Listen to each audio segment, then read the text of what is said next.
Hello students, twelfth class की chemistry में आपका स्वागत है। हम लेसन पढ़ रहे हैं हेलो एल्केन और हेलो एरिन, जो कि हमारा 10वां चैप्टर है। और उसमें आज हम पढ़ेंगे एल्किल हैलाइडों में CX बंध की प्रकृति।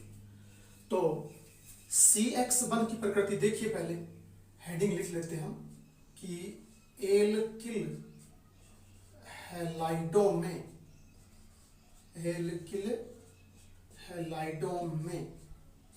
CX बंध की प्रकृति। C कार्बन और X यहाँ पर हैलोजन है।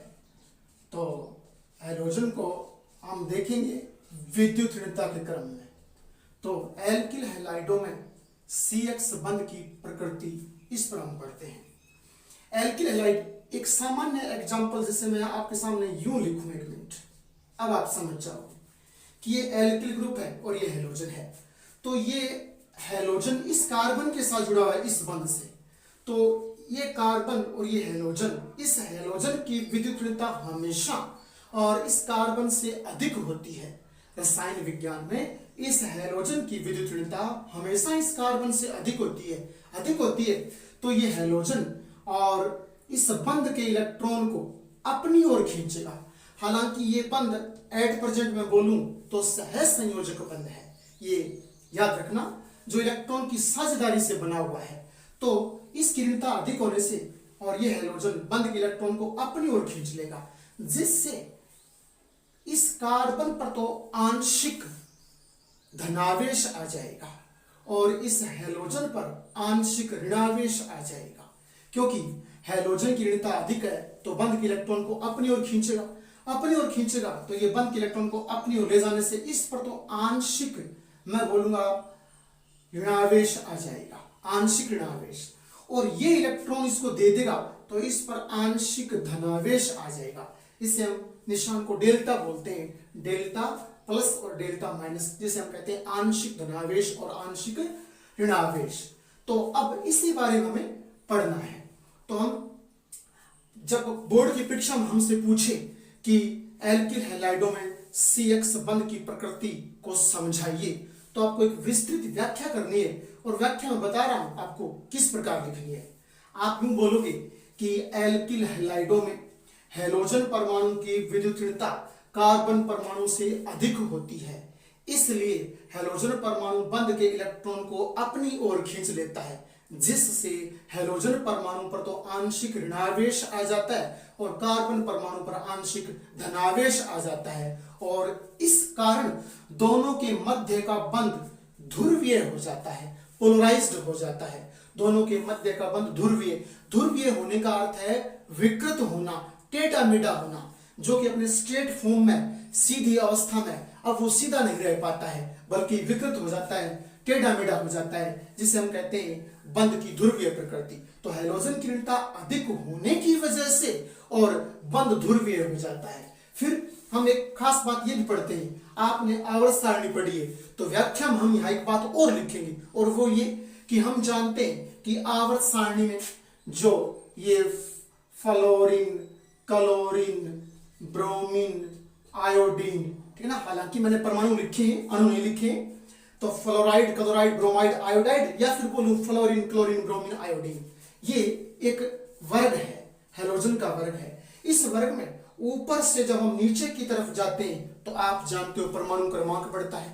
परमाणु क्रमांक बढ़ने से कोषों की संख्या बढ़ती है, कोषों की संख्या बढ़ने से आकार बढ़ता है। तो मैं यूं बोलूं कि फ्लोरीन का आकार अपेक्षाकृत छोटा होता है, क्लोरीन का कुछ और बड़ा हो जाता है, ब्रोमीन का कुछ इस प्रकार से और बड़ा हो जाता है, और आयोडीन का इसमें कुछ सबसे अधिक बड़ा इस प्रकार यूं हो जाता है।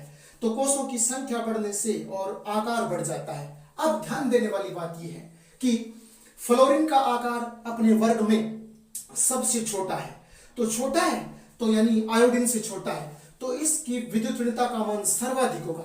जिसका आकार जितना छोटा उसकी विद्युत ऋणता उतनी अधिक। और विद्युत ऋणता क्या होती है? बंध के इलेक्ट्रॉन को अपनी ओर खींचने की क्षमता। जैसे मैंने यहां कहा ना, बंध के इलेक्ट्रॉन को अपनी ओर खींचने की क्षमता। तो फ्लोरीन का आकार सबसे छोटा है, छोटा आकार है, तो इसकी विद्युत ऋणता अधिक है, तो ये बंध के इलेक्ट्रॉन को अपनी ओर खींच लेगा। तो जब मैं यहां इस प्रकार से यूं आपके सामने यूं लिखूं और फिर मैं आपसे कुछ यूं पूछूं, तो ध्यान देना आप एक अच्छा प्रश्न यहां पर बनता है। और वो प्रश्न एक बार हमारे एग्जाम में पूछा भी गया था, और वो था ध्रुवणता का क्रम, यानी कि एल्किल हैलाइडों में ध्रुवणता का क्रम बताइए। तो ये मेरे पास एक कार्बन वाले एल्किल हैलाइड है, ये भी ध्यान देना एल्किल हैलाइड है क्योंकि हैलोजन जुड़ा है, ये भी एल्किल हैलाइड है। तो ये सारे एल्किल हैलाइड है और इन एल्किल हैलाइडों में कार्बन की संख्या बराबर है, लेकिन यहाँ F छोटे आकार का है, यहाँ आयोडीन सबसे बड़े आकार का है, तो ये छोटे आकार का है, तो इसकी विद्युत ऋणता सर्वाधिक है, इसलिए यह बंध के इलेक्ट्रॉन को अपनी ओर खींच लेगा। तो याद रखना इसमें ध्रुवणता सबसे अधिक होगी, याद रखना। मैं इसे बोलूंगा यानी फ्लोरोमेथेन,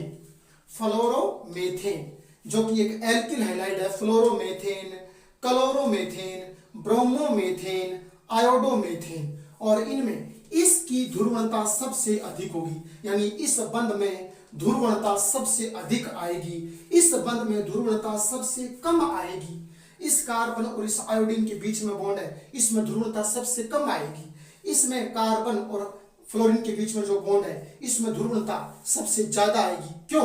क्योंकि हम पढ़ चुके हैं फ्लोरीन का आकार छोटा आकार है, तो इसकी विद्युत ऋणता बहुत ज्यादा है। तो ये ज्यादा है ऋणता, तो ये बंध के इलेक्ट्रॉन को अपनी ओर खींचने की क्षमता ज्यादा रखता है, तो ये बंध के इलेक्ट्रॉन को अपनी ओर ज्यादा खींचेगा इलेक्ट्रॉनों को। तो इससे ध्यान देना इस बॉन्ड में विकृति ज्यादा आ जाएगी, और बंध में विकृति ज्यादा आएगी, मैं कहूंगा यहां ध्रुवीयता अधिक होती है। तो इस प्रकार एक अच्छा प्रश्न बनता है। और ध्रुवीयता का जो एल्किल हैलाइडों में क्रम है, मैं इनमें देख लेता हूं। ये तो कार्बन की संख्या समान है, तो इनमें क्रम बनाता हूं, और वो ध्रुवणता का क्रम कुछ इस प्रकार यूं बनता है। जैसे मैं एक कार्बन के सामने F लिख दूं, यानी ये वाला कार्बन और ये F मैंने सीधा यूं लिखा, इसकी ध्रुवणता सबसे ज्यादा होगी, मैं ऐसा निशान लगा देता हूं। फिर उसके बाद में ये कार्बन और ये Cl लिख देता हूं, इसकी ध्रुवणता कुछ कम होगी, तो इसको मैं 2 नंबर पर C और Cl लिख दूंगा। फिर उसके बाद में ध्रुवणता C और उसके बाद में आपके Br हो जाएगी, और फिर नेक्स्ट में हो जाएगी इसके आगे, और वो हो जाएगी C और I। इस प्रकार ये ध्रुवणता का एक क्रम यहां पर बन जाता है। कार्बन और जो फ्लोरीन है, इसके बीच का ये बॉन्ड है, तो बंध की ध्रुवणता प्रभावित होने से और कुछ अन्य गुण भी प्रभावित होते हैं। तो कार्बन और फ्लोरीन के बंध के ध्रुवीय होने से कौन कौन से गुण प्रभावित होते हैं? जैसे कि बंध लंबाई होती है, कार्बन हैलोजन बंध की बंध वियोजन एंथैल्पी है वो प्रभावित होती है, और इसके अलावा द्विध्रुव आघूर्ण का मान भी प्रभावित होता है। तो जैसे हम कुछ यहाँ गुण पढ़ रहे हैं, जैसे मैं लिख रहा हूं, आप देखना। जैसे ये कार्बन और फ्लोरीन लिख देता हूं, ये कार्बन और क्लोरीन लिख देता हूं, ये कार्बन और ब्रोमीन लिख देता हूं, और ये कार्बन और आयोडीन लिख देता हूं। अब पहले हम यहां पढ़ लेते हैं जो आपके बंध लंबाई है। तो हालांकि ये जो गुण मैं बता रहा हूं आप लोगों को, ये ज्ञात गुण है, प्रयोगों से ज्ञात किए गए हैं, और कभी आज तक हमारे एग्जाम में हालांकि पूछा नहीं गया है, लेकिन आपको फिर भी थोड़ा सा ध्यान में रखना है। तो फ्लोरीन की विद्युत ऋणता कार्बन से अधिक होने के कारण यह बंध ध्रुवीय हो जाएगा। तो अब ये बंध लंबाई है, ये भी प्रभावित हो जाएगी। तो बंध लंबाई प्रभावित होगी। इसमें जो बंध लंबाई होगी वो ज्ञात की गई है 139 पिकोमीटर होती है। इसमें कार्बन और फ्लोरीन के मध्य की बंध लंबाई है, बंध दूरी बोल दूंगा, वो 139 पिकोमीटर है जो ज्ञात की गई है। और इसी प्रकार नेक्स्ट थोड़ा सा और पढ़ लेते हैं। जैसे अगले गुण की बात करूं तो एक आपके गुण होता है CX बंध वियोजन एंथैल्पी, यानी कार्बन और हैलोजन के बीच में जो बंध है उस बंध को तोड़ने से, ठीक है ना, उत्पन्न होने वाली ऊर्जा, या दूसरे शब्दों में से यूं भी कह सकता हूं मैं, कार्बन और हैलोजन के मध्य को बंध को तोड़ने के लिए हमें कितनी ऊर्जा देनी पड़ेगी, वो बंध वियोजन एंथैल्पी है। तो बंध टूटने के दौरान उत्पन्न होने वाली ऊर्जा या बंध को तोड़ने के लिए दी जाने वाली ऊर्जा एक ही बात है, वो कहलाएगी बंध वियोजन एंथैल्पी। और एक लास्ट में हम पढ़ेंगे द्विध्रुव आघूर्ण। तो यहाँ हम द्विध्रुव आघूर्ण का मान भी लिख लेंगे। तो ये सारा कुछ जो ज्ञात किया गया है, तो यहाँ जो आपके कार्बन और फ्लोरीन के मध्य की बंध लंबाई है वो तो हो जाएगी 139 पिकोमीटर, और इसके मध्य के बंध को तोड़ने के लिए आवश्यक जो ऊर्जा होगी, जिसे मैं बोलूंगा बंध वियोजन एंथैल्पी, उसका मान ज्ञात किया गया है, वो है 452 kilo joule mole inverse. 452 kilo joule mole inverse, अर्थात इस बंध को तोड़ने के लिए हमें इतने किलो जूल प्रति मोल ऊर्जा देनी पड़ेगी। और द्विध्रुव आघूर्ण का मान भी इसमें ज्ञात है, और वो है जो एक्चुअल में सही मान है वो तो 1.847 आपके डिबाई है। डिबाई द्विध्रुव आघूर्ण का मात्रक होता है, तो ये डिबाई में ज्ञात किया गया है। इसी प्रकार कार्बन और क्लोरीन के मध्य का जो ये बंध है, इसकी बंध लंबाई भी ज्ञात की गई है, और वो होती है आपके 178 पिकोमीटर। कितनी? 178 पिकोमीटर होती है। और इसमें जो बंध वियोजन एंथैल्पी है उसकी वैल्यू होती है 351 kilo joule mole inverse. 351 kilo joule mole inverse. और इसमें द्विध्रुव आघूर्ण का मान 1.860 डिबाई होता है। 1.860 डिबाई ज्ञात किया गया है। इसी प्रकार कार्बन और ब्रोमीन के मध्य का जो ये बॉन्ड है, इसकी जो बंध दूरी है, बंध लंबाई है, वो भी ज्ञात की गई है, और वो होती है 193 पिकोमीटर। कितनी? 193 पिकोमीटर। और इन दोनों के मध्य का जो बंध है, इस बंध को तोड़ने के लिए जो आवश्यक ऊर्जा का मान होता है वो होता है 293 kilo joule mole inverse. Kilo joule mole inverse. और यहाँ जो द्विध्रुव आघूर्ण का मान है वो है 1.830 डिबाई। इसका डिबाई मात्रक है। तो ये सामान्य सी बात। इसी प्रकार लास्ट जो कार्बन और आयोडीन के मध्य का जो बंध है, तो इसकी बंध लंबाई भी है, ज्ञात की गई है, 214 पिकोमीटर होती है। इसी प्रकार इसमें बंध को तोड़ने के लिए आवश्यक जो ऊर्जा होती है उसकी वैल्यू भी ज्ञात की गई है, और वो 234 पिकोमीटर है। 234 किलो जूल मोल इनवर्स है। 234 किलो जूल मोल इनवर्स बंध वियोजन एंथैल्पी है, बंध को तोड़ने के लिए आवश्यक ऊर्जा का मान है। इसी प्रकार इसमें द्विध्रुव आघूर्ण का मान भी ज्ञात किया गया है, 1.636 डिबाई ज्ञात किया गया है। तो ये सामान्य सी, आप हालांकि कभी एग्जाम में पूछा नहीं गया है कि आपके CX बंध की प्रकृति से कौन कौन से गुण प्रभावित होते हैं, तो आपको पहले तो याद रखना है कि ये एल्किल हैलाइडों में CX बंध की प्रकृति से बंध लंबाई, बंध वियोजन एंथैल्पी और द्विध्रुव आघूर्ण के मान प्रभावित होते हैं। फिर हम ये सामान्य एल्किल हैलाइड ले लेंगे और इनमें ज्ञात जो मान है वो हम थोड़ा ध्यान में रख लेंगे। हमारा अगला टॉपिक है एल्किल हैलाइड बनाने की विधियां। तो एल्किल हैलाइड बनाने की विधियां, यानी इसे विरचन की विधि भी कहते हैं। विरचन मतलब बनाना। तो प्रिपरेशन मेथड है ये हम पढ़ेंगे। पहला 1 नंबर पर आता है अल्कोहल से। तो अल्कोहल की सहायता से आप कैसे कैसे बनाओगे, वो है अल्कोहल से। अल्कोहल से बनाने के लिए आप इसमें रोमन संख्या में पहले और हेडिंग लगाओगे, और अल्कोहल की हम अभिक्रिया करवाएंगे हेलो अम्लों के साथ। हेलो अम्ल आप जानते हो, जिसमें हेलोजन जुड़ा होता है, जैसे HX लिखते हैं सामान्य, यानी मैं यूं बोलूं जैसे HCl, HBr, HI, ये सारे हेलो अम्ल हैं। तो इन हेलो अम्लों के साथ अल्कोहल की अभिक्रिया करवाते हैं, तो इससे भी एल्किल हैलाइड ही बनते हैं। तो जैसे मैं यूं बोलूं, यहाँ रोमन संख्या में 1 नंबर अपनी हेडिंग है, उसके अनुसार हेलो अम्लों से, यानी एल्कोहल से हम अभिक्रिया करवाएंगे, लेकिन एल्कोहल की अभिक्रिया किससे करवाएंगे? हेलो अम्लों से। जैसे रिएक्शन देखिए आप, जैसे मैं यूं लिखता हूं ROH, मैं उम्मीद करता हूं आप समझ गए होंगे। R एल्किल ग्रुप है, OH एल्कोहल है, जिसमें भी OH समूह आ जाए वो एल्कोहल होते हैं। तो यहाँ ROH ये प्राथमिक एल्कोहल है, एक ही R है, एक ही एल्किल ग्रुप है, तो ये प्राथमिक एल्कोहल है कन्फर्म। और इसकी अभिक्रिया हम हेलो अम्ल से कराएं बिना किसी उत्प्रेरक की उपस्थिति में, बिना कोई कंडीशन, बिना कोई परिस्थितियों की, सीधी सामान्य अभिक्रिया करवाते हैं। तो क्या होता है, ध्यान देना, यहां से जो आपके OH है ये OH हटेगा और यहां से X उसके स्थान पर आ जाएगा, इस R के साथ X आ जाएगा और OH ये हो गया और H ये हो गया, तो HHO H2O बाहर निकल जाएगा। तो यहाँ R और आपके X आ जाएगा और प्लस में H2O बाहर निकल जाएगा।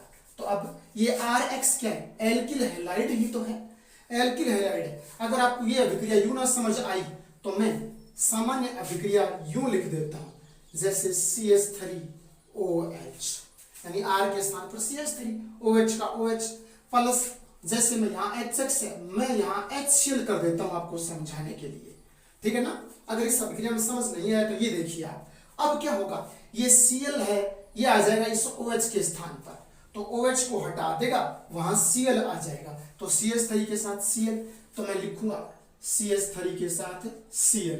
आप कहोगे यहां से OH हटा और यहाँ H और बच गया, तो इनको जोड़ देंगे HHO यानी H2O, ठीक है ना, H2O इस प्रकार से। और मैं उम्मीद करता हूं कि आपको ये पता चल गया होगा कि ये कॉम्बिनेशन कैसे बना। याद रखना Cl माइनस का होता है, H प्लस का होता है, OH में पूरा OH ग्रुप माइनस का होता है।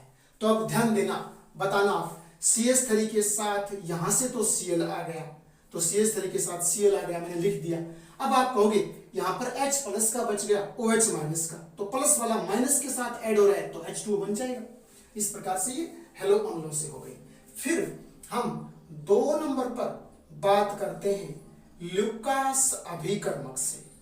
ये हमारे एग्जाम में पूछी गई है और ल्यूकास अभिकर्मक का सूत्र भी एक बार हमारे एग्जाम में पूछा गया था। तो ल्यूकास अभिकर्मक से हम बनाते हैं और इसको याद रखना, एक बार बहुत पहले हमारे एग्जाम में इसको साइंटिफिक नाम से भी पूछा गया था। इसे प्रू प्रक्रम भी कहा जाता है। कौन सा प्रक्रम? प्रू प्रक्रम, ठीक है ना, PROOVE और प्रूज प्रक्रम, जिसे प्रू प्रक्रम भी कहते हैं। तो ये एक ही बात है, इस नाम से भी हमारे एग्जाम में पूछा गया है और ल्यूकास अभिकर्मक के नाम से भी पूछा गया है। और एक बार केवल और केवल 1 नंबर वाले प्रश्न में पूछा गया था ल्यूकास अभिकर्मक का संगठन लिखिए, तो हम बनाते हैं। पहले बताऊं ल्यूकास अभिकर्मक किसे कहते हैं? याद रखना सांद्र HCl। कौन सा HCl? सांद्र HCl आपको लेना है और उसके बारे में फिर आपको निर्जल ZnCl2 लेना है। क्या लेना है? निर्जल ZnCl2, निर्जल ZnCl2। ZnCl2 लिक्विड होता है, दिखने में पानी जैसा होता है लेकिन पानी नहीं होता है, वो दिखने में होता पानी जैसा है, तब उसे निर्जल यानी बिना जल वाला बोलते हैं। तो निर्जल ZnCl2। आप इनको बिना कोई निश्चित अनुपात में मिला लोगे, कोई निश्चित अनुपात नहीं है इनका आपस में, इनको मिक्स कर दोगे दोनों तो वो कहलाएगा ल्यूकास अभिकर्मक। दोनों को मिलाने से क्या बन गया? ल्यूकास अभिकर्मक। अब ल्यूकास अभिकर्मक की हम रिएक्शन करवाएंगे प्राथमिक और द्वितीयक अल्कोहल से। किससे? प्राथमिक और द्वितीयक अल्कोहल।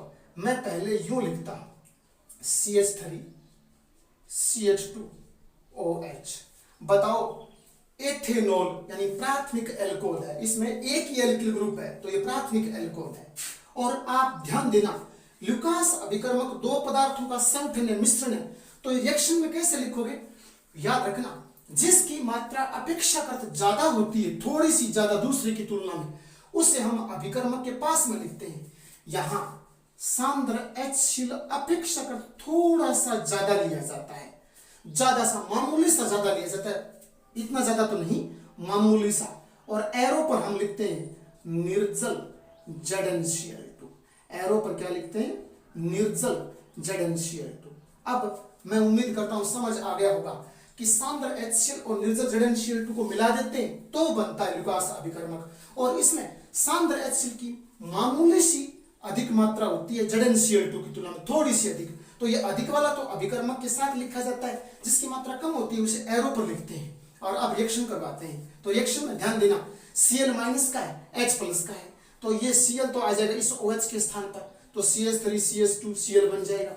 तो लिखेंगे CH3 CH2 और Cl, ठीक है ना। क्लोरो एथेन बन गया, क्लोरो एथेन। ये भी तो एल्किल हैलाइड है, तो एल्किल हैलाइड बन गया फिर। और अब आप कहोगे यहां से OH चला गया, Cl वहां आ गया तो OH निकल गया, यहां से H बच गया तो H H और O तो H2O। तो HHO क्या होता है? H2O, जल बाहर निकल गया। अभिक्रिया दोनों पक्षों में संतुलित होनी चाहिए, ये हमारी शर्त होती है इन रिएक्शंस में, याद रखना।